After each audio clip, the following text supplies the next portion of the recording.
And welcome to the 8th Annual Lovie Award! Well, very nice to be here. Sorry? I thought it was a heckle, but it was the opposite of a heckle. It was appreciation. This will be fine, yeah. I don't think I'm famous enough that you need to shield your face in the way you currently are. It's quite rare I come on stage and someone is unable to deal with the situation. We'll be all right, mate. But yeah, you're right, enormously famous.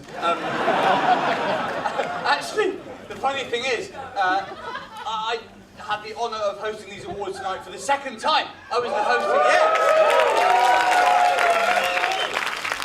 I was the host in 2016. Then last year there was some kind of blip, but now it's coming home. And I don't know if anybody, was anybody here in 2016? Yeah! Woo! Almost no one. That's the tech world. That's the turnover of talent in your industry. Very cool. You'll all be nobodies in 2020. Well, basically that night I spent a lot of time reflecting on the Brexit vote, which had recently happened, and just talking about how bittersweet it was to host a night which is all about pan-European cooperation in a country which has basically just got its dick out and told Europe to fuck off. However, 2 years is a long time, and I'm happy to say the Brexit thing appears to be more or less sorted out now. Almost no problems remaining at all.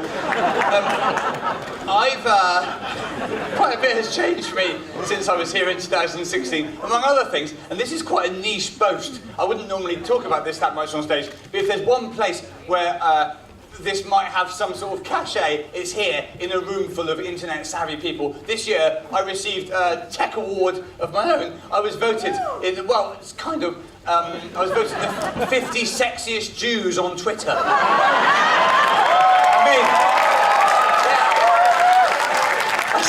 if there's one place for that news, it's here, surely.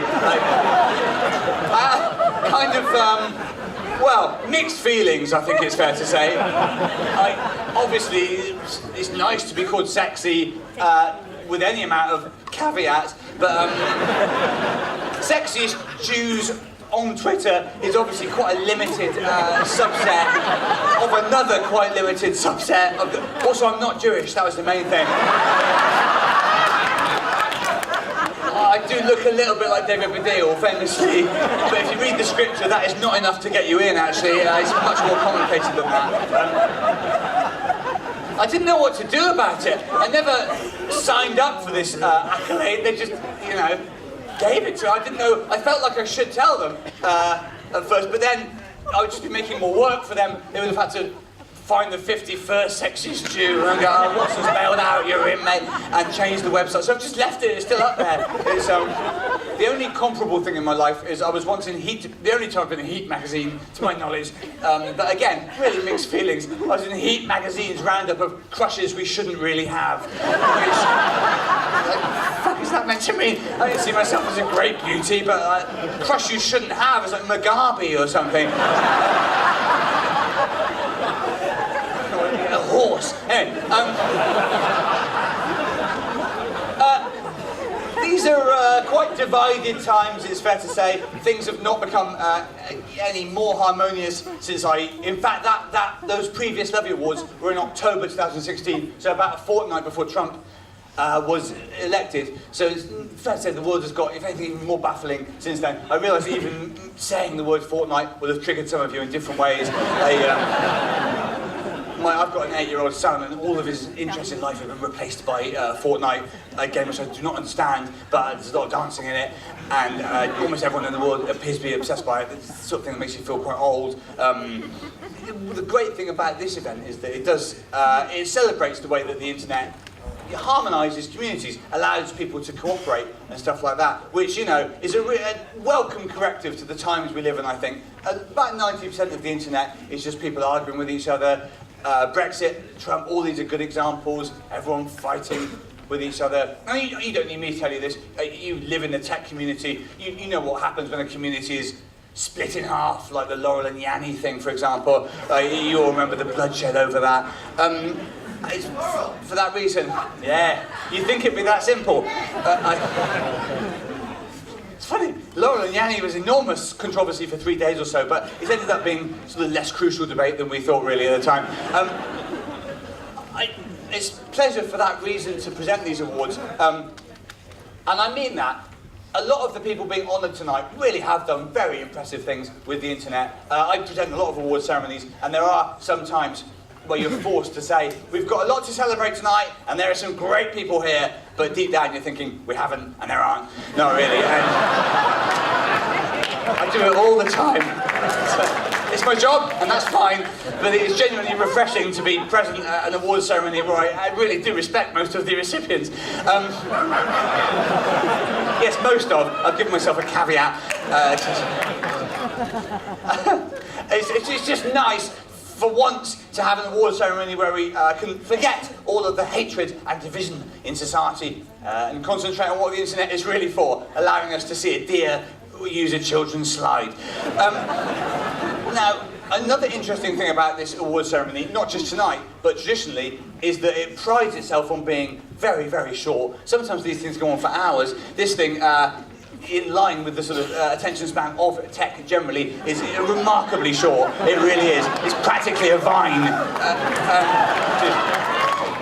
2 years ago, Vine had just been killed off when I hosted this, and it's a different world now. The tech world moves so quickly. 2016 was, things were so different. Facebook wasn't, well, it wasn't officially evil at that point. It's so much.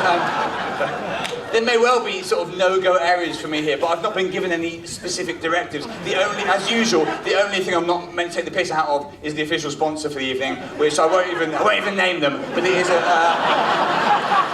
shall we say, a reasonably well-known search engine.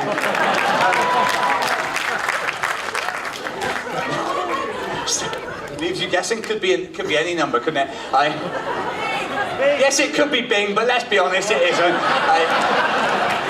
Bing are not at the stage where they're sponsoring events. They're really not. I don't mean to be mean, but yes, ask Jeeves. Ask Jeeves. Jeeves, do you understand my sentence? No, you don't, because we haven't quite got there yet. I did a campaign. It's a bit poignant me talking about Bing. I did a campaign for Bing last year, and it was a bit tricky because I had to keep saying things like, it just lets you look things up, and every interviewer says, so a bit like Google, and I'd have to say, sort of, yeah, but very different, really. And occasionally you'd fuck it up and you'd use Google as a verb. You'd say, so you just Google it, but very much the sort of thing that Bing's PR people weren't keen on. Yes, difficult week that was. So, anyway, sponsors aside, everything's fine. Yeah, what I was going to say before we crack on, which we will do in a minute, is you'll be aware, if you've been here before, there are a few quite niche rules which make this award ceremony the efficient beast that it is. Firstly, even though everyone does get an award, no one's allowed to take this award. It's the only award ceremony I do where you're not allowed to actually get an award. And I'm not even joking about this. We've done a rehearsal, and I've been told if anyone picks this up and leaves with it, to basically fucking go after them. So if you've won an award, congratulations and everything, but do not touch this thing. It's not yours. You don't get to have it. Maybe one year they'll be sponsored by a search engine who can afford to have an award that you're allowed to take. But for now, we have to keep this one award on stage. Until Alta Vista take the reins, that's how it's going to be. And the other thing to say is, you might be aware of this again as well. There's a rule, sort of Lovie's rule, that all award winners only get 7 words for their acceptance speech, which is, on one level, quite a kind of cutesy, Instagrammable thing of 7 words of Lovie, 7 words about. But transparently, it is also an attempt to get this over with as quickly as possible. And once again, I will police it quite hard. Don't do more than 7 words. Don't try and get around it with made-up words like customs backstop either. There's a lot of imaginary words these days. I think you're going to quite enjoy this. There are some genuinely great people to be celebrated, and we're almost ready to start now. Well, in fact, we're just going to get on with it. Ladies and gentlemen, the actual Lovie Awards 2018!